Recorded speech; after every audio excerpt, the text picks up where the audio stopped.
যে রব্বুল আলামিন আপনাকে আমাকে দুনিয়া ফিতনা ফাসাদ থেকে নিজের নফসের ধোঁকা থেকে আল্লাহ তাআলা আমাকে বিরত রেখে এই মজলিস আসার বসার তৌফিক দান করলেন।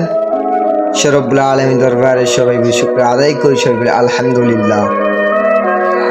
আল্লাহ তাআলা যে নিয়ামত আদায় করলাম, এই নিয়ামত আদায় করার দ্বারা আল্লাহ তাআলা কোরআন শরীফের মধ্যে বলেছেন, যে ব্যক্তি আমার নিয়ামতের শুকরিয়া আদায় করে, আমি আল্লাহ রব্বুল আলামিন তার নিয়ামতের শুকরিয়া, যে নিয়ামত করছে এই শুকরিয়া আমি তার আল্লাহ তাআলা তার দুনিয়ার নিয়ামতকে আরো দ্বিগুণ করিয়ে দেয়। সুবহানাল্লাহ। আজ আল্লাহ তাআলা বলেন, যে ব্যক্তি আমার নিয়ামতের শুকরিয়া আদায় করে না, সেই ব্যক্তি আমার থেকে যে নিয়ামত পেয়েছে সেই নিয়ামতগুলি আমি ছিনিয়ে নেই। নাউজুবিল্লাহ। বরঞ্চ ভাই আপনার যেটাই আছে সেটাতেই আলহামদুলিল্লাহ।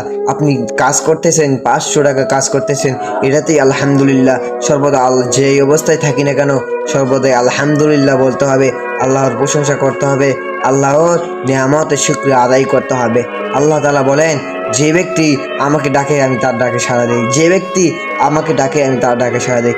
কেন ডাকবেন না আপনি তো আল্লাহর কাছে চাইলেই পাবেন। যেমন বিভ্রান্ত মানুষের মধ্যে আমাদের বিভ্রান্ত রয়েছে, এই বিভ্রান্ত থেকে আমাদেরকে বেরিয়ে আসতে হবে, তবে না সেদিন আমরা আল্লাহর কাছে যা পাবো তাই পাবো। দেখেন মুসলমান ভাই, আজ কিয়ামতের দিন যখন আমাকে কাঠগড়ার মধ্যে দাঁড়ানো হবে, সেই কাঠগড়ায় আমি কি জবাব দেব? যে আমি এই কাজ করেছি, ওই কাজ করেছি, না আমি এই কাজ করিনি, এই কাজ করিনি। তখন আমি না অস্বীকার করবো, একটা গুনাহের কাজ করেছি, তখন আমি না অস্বীকার করবো। দেখেন যুবক ভাই, এই কাজ যখন তুমি করবা, এই সাক্ষী রবে, তোমার চোখ সাক্ষী রবে, তোমার মুখ সাক্ষী রবে, তোমার কান সাক্ষী রবে, সবগুলো আল্লাহর কাছে সব খুলে বলবে। বরঞ্চ ভাই তুমি যা পেয়েছো তাই আল্লাহর কাছে শুকরিয়া আদায় করো। কেননা আল্লাহ পাক তো বলেছেন, যে ব্যক্তি আমার নিয়ামত শুকরিয়া আদায় করে তার নিয়ামতকে আমি দ্বিগুণ বাড়িয়ে দিই, আর যে ব্যক্তি আমার নিয়ামতের শুকরিয়া আদায় করে না, আমি আল্লাহ তাআলা তার নিয়ামতকে ছিনিয়ে নিই। অতএব ভাই, আমার যা আছে তাই নিয়ে শুকরিয়া আদায় করবো আল্লাহর কাছে। আল্লাহ তাআলাকে আমার হাত দিয়েছেন, আলহামদুলিল্লাহ। আল্লাহ তাআলা আমাদের চোখ দেননি, তাও আলহামদুলিল্লাহ। আল্লাহ তাআলা আমার পা দেননি, তাও আলহামদুলিল্লাহ।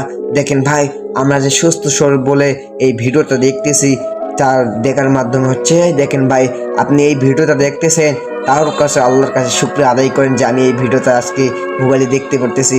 আজকে দেখেন ভাই, আপনি মাথার মধ্যে একটু চিন্তা করে দেখেন, আপনার মতো কত মানুষ হসপিটালে শুয়ে আছে, রাস্তায় শুয়ে আছে, তারাও তো আজ এই ভিডিওটা দেখতে পারতো, কিন্তু তাদের কিন্তু নিয়ামত কি হয়নি। কারণ আল্লাহ তাআলা আপনাকে নিয়ামত দিয়েছেন, এই নিয়ামতটাকে আপনি পাকড়াও করে নেন, এই নিয়ামতটিকে আপনি শক্ত সবলভাবে ধরে নিন। বরঞ্চ যদি আপনি এই নিয়ামতকে শুকরিয়া আদায় না করেন, আল্লাহ তাআলা কিয়ামতের দিন তোমাকে অভ্যস্ত করবে। আল্লাহ তাআলা এমন শাস্তির ফেলাইবে। দেখেন ভাই, সামান্য দুনিয়ার মধ্যে মোমবাতির আগুন সহ্য করা যায় না, আর কিভাবে জাহান্নামের আগুন কিভাবে সহ্য করবেন? যুবক ভাই, একটু মাথার মধ্যে চিন্তা করে নাও। যুবক ভাই, যখন আমি দুনিয়াবি ফিতনা ফাসাদের মধ্যে পড়ে যাব, আল্লাহকে ভুলে যাব, আল্লাহ রাসূলকে ভুলে যাব ভাই।